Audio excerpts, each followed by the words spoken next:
په مورفیمونو کې راوستی شو، غالبا په مقیدو مورفیمونو کې چې خپله خاصه معنا نه لري، خو ولې یو محال سره چې په بله جمله کې راشي خپل دغه کوي.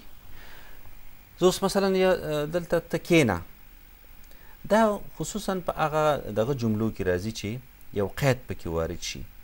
ته دلته کښېنه تر څو چې زه نه یم راغلی ته مه ځه. دلته هم سره د دې چې دلته ته کښېنه چې زه نه یم راغلی ته مه ځه، خو دلته د یو ټینګار په خاطر باندې تر څو چې زه نه یم راغلی، یا د یو معترضه جملې په شکل باندې یا د یو قید په شکل باندې دلته دغه شي، د تاکید په شکل باندې دلته راځي. اما په ځینو ځایونو کې د دې استعمال ناسم دی. ښه، همدارنګه چې د سالنګ لاره به مثلا د تګ لپاره تړلې وي، د سالنګ لاره به د مسافرو پر مخ تړلې وي. ګوره دلته د تړلو معنا څه ده؟ زموږ په جمله کې باید حتما یو منطقي تړاو وي. صحیح ده، فعل پکې شته، فاعل پکې شته، مفعول پکې شته، خو منطقي تړاو بیا پکې نه وي. موږ چې څه شی په الفاظو کې راټول کړي هغې باندې زموږ بیا بیرته سر نه خلاصېږي، یا که داسې موږ لیکلي په یو ځای کې هغه مفهوم نه ورکوي. لہذا د دې دپاره چې درست مفهوم ورکړي، ښه خبره دا ده چې زموږ دغه مشخص وي او واضح خبره موږ کړې وي، نه چې موږ خبره سخته کړې وي. نو د سالنګ لاره به د تګ راتګ لپاره تړلې وي، نو دا خو صحیح نه ده. یعنې معنا دا چې تګ راتګ پې نه کېږي. د سالنګ لاره به د مسافرو پر مخ تړلې وي. اوس روښانه شو. یا د سالنګ لاره به د نقلیه وسایطو یا د ترافیکو پر مخ تړلې وي. کله چې د ترافیکو پر مخ تړلې وښودل شوه، دا معنا چې لاره بنده ده. خو که د مسافرو او د پلي تګ او راتګ او ترافیکو پر مخ د بندښتې وښودل شو، دا معنا لري چې ټوله لاره بنده ده. یا له همدې امله د برېښنا پرچاوي رامنځته شوي. پرون مې په فیسبوک باندې یوه جمله داسې ولوسته. پرون برېښنا نه وه، داسې یو دغه راغی چې یو متن ما ولوسته په فیسبوک باندې، له همدې امله د برېښنا پرچاوي رامنځته شوي. اوس که زه دا خبره کومه چې په بادپخ کې ډبې غورځېدلي دي یا د برېښنا پایې غورځېدلي، نو ځکه برېښنا نشته. نو دا خبره زه کومه، کور ته خپل رالم، خپل کور کې دا خبره کومه چې هلته د برېښنا پایې غورځېدلي، صحیح شو، یا ډبې غورځېدلي، له همدې امله د برېښنا پرچاوي رامنځته شوي. څومره سخته مې کړه خبره، ځکه برېښنا نشته. خلاص. نو ځکه چې په پایې غورځېدلي، نو ځکه برېښنا نشته. همدارنګه په کور کې موږ وایو که نه چې د شتون کلمه چې اوس یې موږ کله کله بې ځایه کاروو. که موږ ووایو چې په کور کې ډوډۍ شتون لري، دا نو څومره سخته هم کړه دا ژبه، څومره هم تشبث پکې وکړو د اسانه ژبې. یو څوک و، هغه خپل کور ته راغلی و، نو داسې وګود په کټ کې غځېدلی و، نه پوهېږم دې وخت کې د مکتب دی که د پوهنتون محصل دی.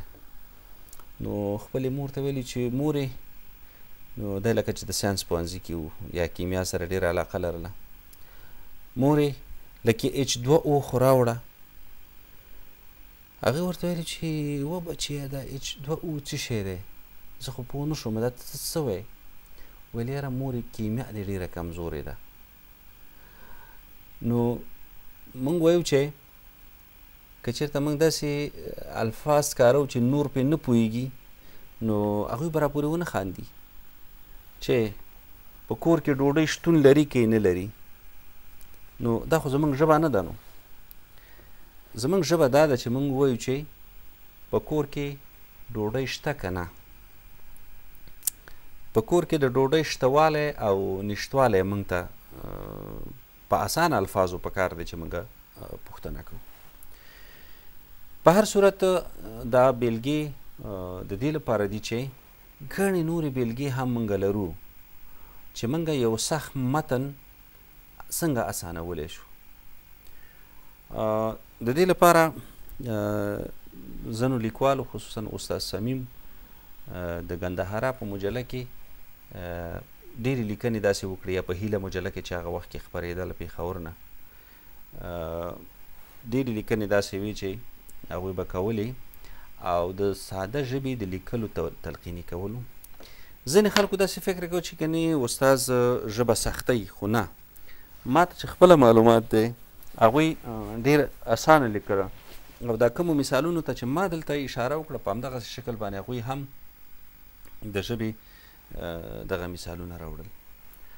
د دې ګټه موږ ته دا ده چې موږ ساده ژبه وکاروو، لوستونکی موږ راخپلولی شو. کمال په دې کې نه دی چې موږ د سخت ویونه وکاروو. موږ باید خپل مخاطب ته وګورو چې مخاطب زما لیکنه څومره جذبولی شي. که ستاسو پام په تیرو لیکنو کې موږ دا خبره وکړه چې یوه دغه دا ده چې څنګه یې ولیکو.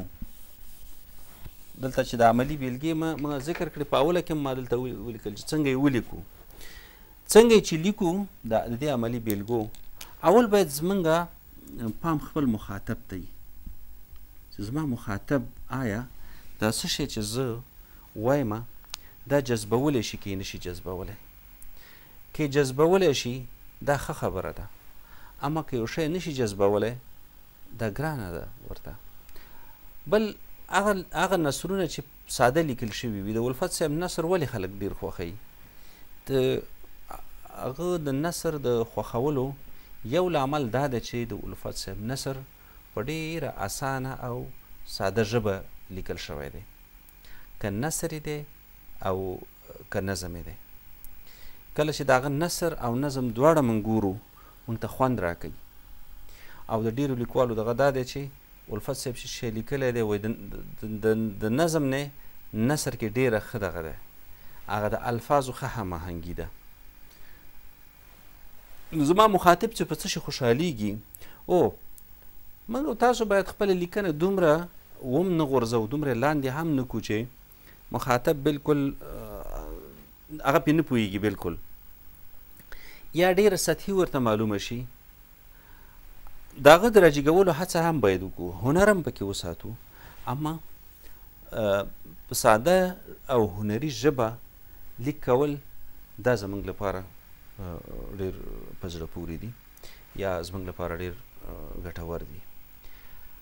دا موږ نه وایو چې زموږ په لیک کې د منطق نه وي، نه، منطق دې پکې وي، خو منطق په ساده الفاظو کې، په ډېرو کلکو او ثقیلو الفاظو کې نه. ثقلت چې څوک الفاظو ته ورکوي هغه به یو بل هنریت هم ورکوي، یا ابهام هم شته خو ورسره هنریت هم شته، هغه به بله ځانګړنه ده، هغه یو بیل بحث دی چې موږ ورباندې غږیږو. اما که موږ دغه کوو، هنري لیکنې کوو، ساده نثر لیکو، دا هر رقم نثر چې لیکو تر ډېره مو هڅه باید دی چې روان او سلیس وي او د خلکو د پوهاوي وړ وګرځي. نو ستاسو لپاره د نن ورځې درس زموږ همدومره و. هیله ده چې په نورو درسونو کې به هم راسره اوسئ. کور مو ودان خوشحاله اوسئ. ډېره مننه.